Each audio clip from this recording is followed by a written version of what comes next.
Well, my wife is complaining that she is receiving some electrical shocks when using this KitchenAid. So I'm gonna check this if I use this to check the lights. There's an LED light here, so it should light.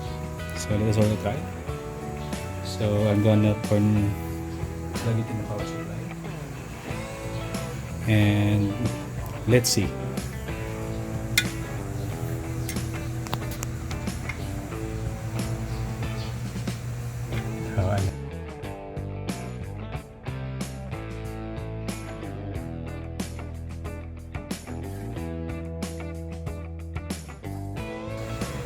So there's really a voltage leak here. Maybe I think same here. I hope you can see that.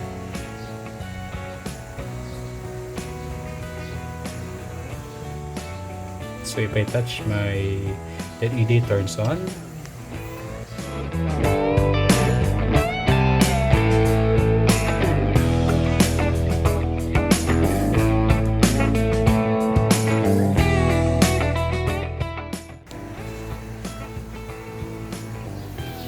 So I'm gonna show you. So I'm gonna check the leakage, and you can see here the actual voltage. So I'm gonna touch the pin here. So look, we have 95 volts. It's a very big volt. And I think if I touch the other part of the metal, like here, so see 95. I also touch the metal strip here, so see.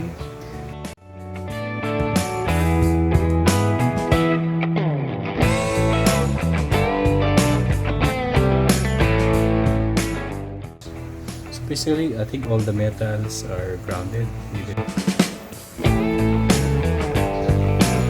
Okay, first let us remove all the plug so that we can work safely. So let's open this electrical casing.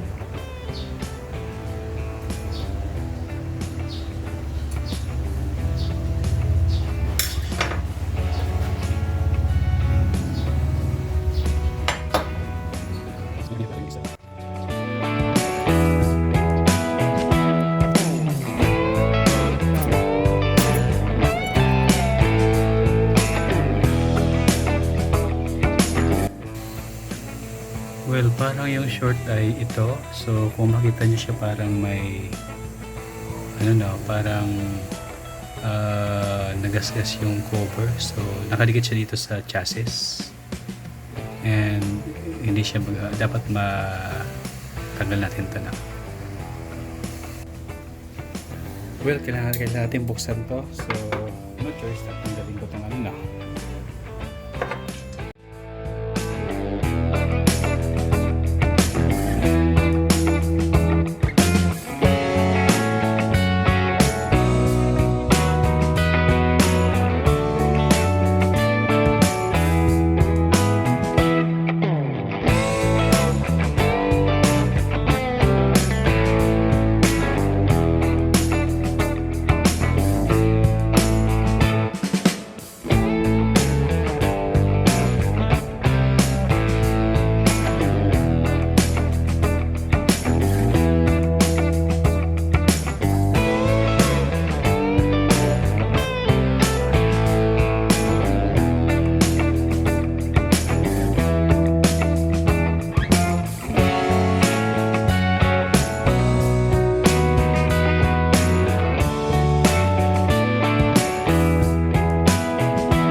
Lalagyan ko ng electrical tape yung white.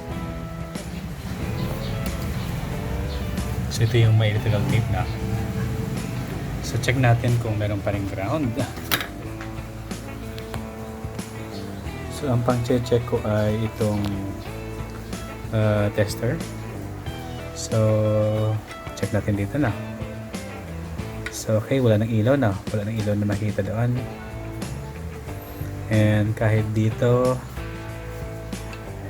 sa mga chassis na. So wala na ring ilaw. So it's okay. Dito rin.